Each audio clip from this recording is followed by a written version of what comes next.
Alright guys, welcome to question 3. Now let's have a look at question 3. It is on functions as we continue with this paper of 2025, grade 11, paper 1. Great stuff. So we're given the f of x is equals to 4 over x minus 2 plus 4, and then g of x is an exponent. It is given to us by 2 to the power x minus 2. Now let's go 3.1. 3.1 says write down the equation of asymptotes of f. So we know that this is the line of asymptote and also this is the line of asymptote. So 3.1 will say, when they say the equation, guys, don't just write the number, you must indicate x is equal to 2 and also y is equals to 4. This will be the equation. If you just write 2 and 4, you won't get your 2 marks. Right? Okay. 3.2 says calculate the x-intercept and the y-intercepts of f. Please pay attention. They are still asking us on the f. Right. So let's start with the x-intercept. Right. X-intercept, we get it when y is equals to 0. Don't forget the basics, guys. These things, they must always be in your head. X-intercept, we get it when y is equals to 0. So basically this is what you get, is equals to 0. So 0 is equals to 4 and x minus 2 plus 4. Right. So therefore you take 4 to the other side, you are going to have negative 4, it's equals to 4, then x minus 2. And then you solve for x, or cross multiply for that matter. Minus 4, x minus 2, it's equals to 4. Then you remove the bracket here, you're going to have minus 4x plus 8, it's equals to 4. Is equal to 4. Okay, so therefore you take the 8 to the other side, you're going to have minus 4x.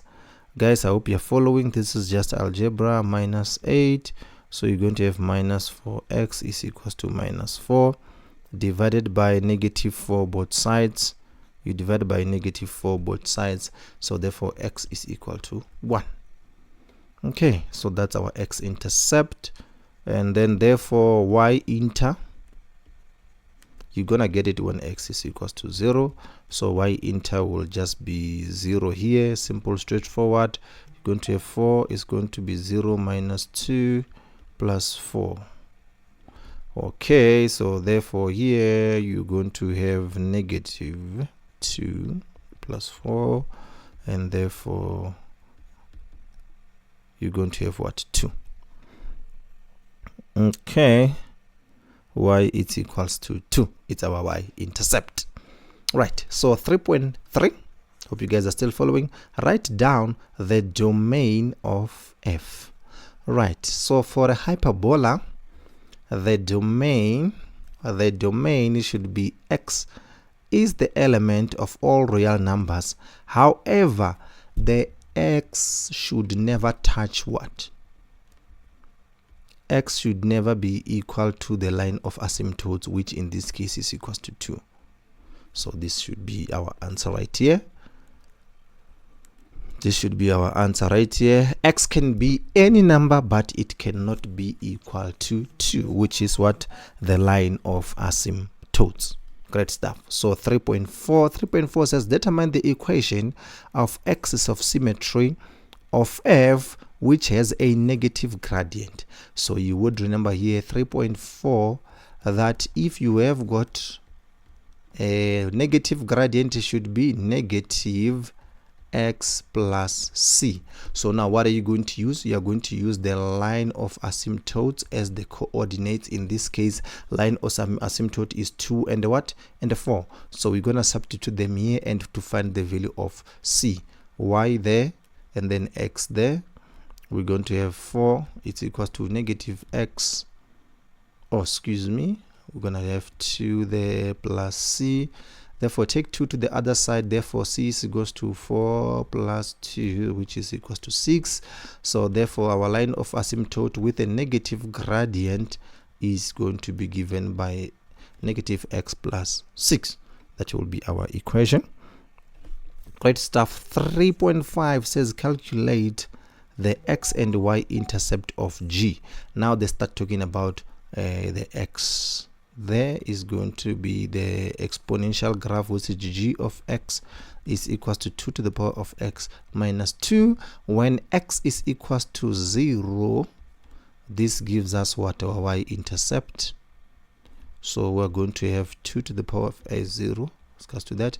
Number anything to the power of 0 equals to 1 minus that. So therefore here we're going to have minus 1. Okay, and therefore now this was our x-intercept, our y-intercept. So x-intercept in this case is going to be y is 0, 2 to the power of x minus 2. Take 2 to the other side, you're going to have 2 to the power of x is equals to 2 to the power of 1. So therefore x is equals to 1. Great stuff.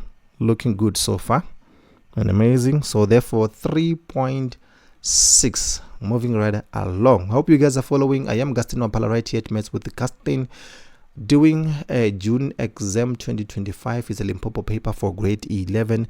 Please stay tuned, and we are doing the rest of this paper, and make sure that you understand and follow everything that we are doing right here. So 3.6 said write down the equation of asymptote for g. So now g only has y asymptotes, which is equals to negative, is it negative 2? Yes. Doesn't have the x asymptotes, right? 3.7, interesting one. They said sketch the graph of g and the graph of f on the same set of x, show all points, right? So let's come here.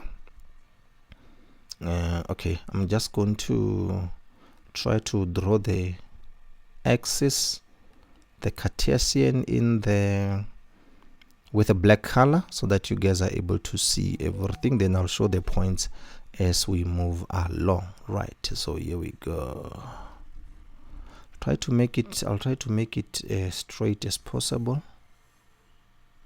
There you go. All right, then let's come here and make the points as we move along. Come here, let's make the points. All right, so let's just assume that here it's 2, then there's 4, then there's 6. Here is 2, then there's 4, then there's 6. Here is negative 2, negative 4, negative 6, therefore negative 2, negative 4, negative 6. I don't have a Cartesian, but anyway, I'm gonna draw the hyperbola in red. Let's start with the lines of asymptote. I still remember them. It was 2 on the x, which is this one here, line of asymptote. Remember, this is the line that the graph will not touch, and also there was y is equal to 4. Okay, I think we can go back here and just double check, but it was like that. Let's go have a look at the y and the x intercepts. X is equals to 1, and then yeah, 0 and 1, and then also 0 and 2. So x 1 and 2. So x intercept is 1, and then y intercept is 2. There we go. We're looking good so far. And then that's it. Now we can draw this. Let's draw the graph. There you go. This is the graph of f, which is our hyperbola, and then also it will just appear here as well. Now let's move on to our exponent graph. This one we're gonna draw in green for the sake of understanding, and make sure that it's visible for you guys. Line of asymptote negative 2.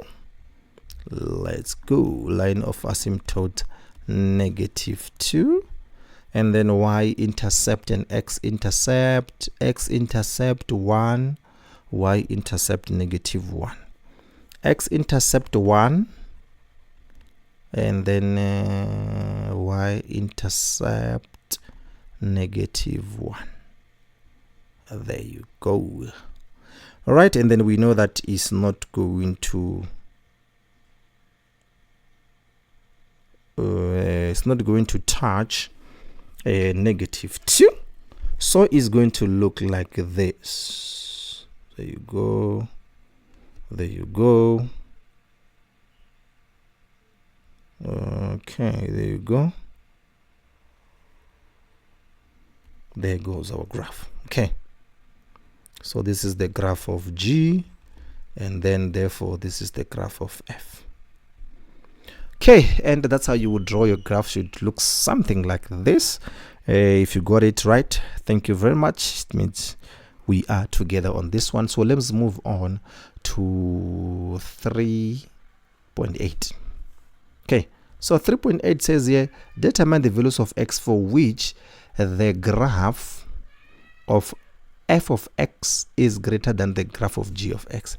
So this one, the graph of x is greater than the g of x, for which f of x is less than. Okay, so now here you are looking for a situation where this graph of f of x is on top of the graph of g. So if you have a look at here, in this case right here, we've got an intercept right here. Starting from here, going that side, the graph of x is already on top.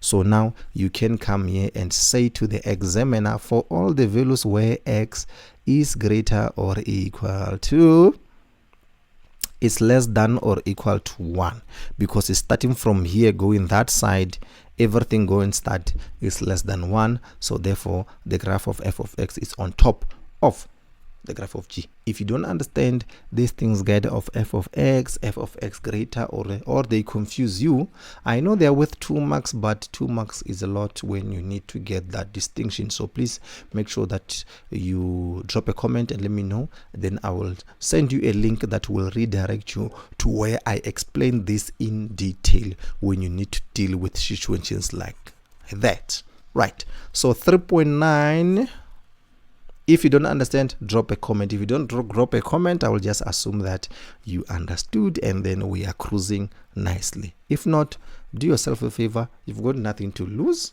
Facebook, YouTube is mahala, so you're just using your data, and then you might as well benefit from this mathematics. I mean, this is just free lesson provided to you by Gaston Mapala right here at Maths with Gaston. Now let's say, what are they saying here? Last question for this question 3. They say the graph of f has undergone a transformation and it's now looking like this. All right, so they say 3.9.1, the horizontal asymptote of h.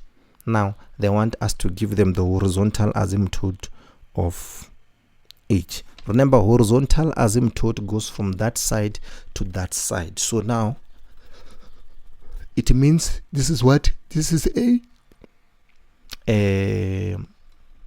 y asymptote. Right. From now, we're going to come here and look for the y asymptote. We're going to come here and look for the y asymptote. Okay, great. So now, if it has gone under transformation, remember, what was f of x initially? Oh, okay. Remember, the y asymptote was what? Let me come here and try to explain this properly. Remember, initially our y asymptote was 4. Okay.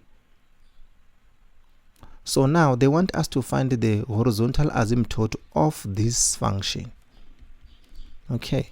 So the best thing to do here is to add this line of asymptote to this function, then we solve.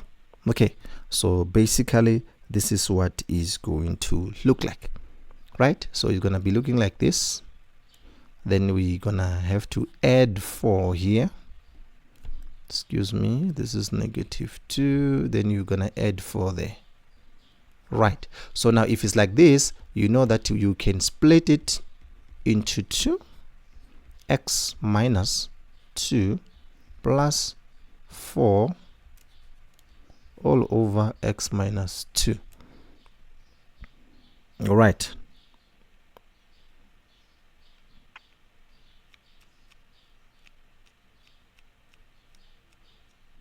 Okay, and that looks quite good.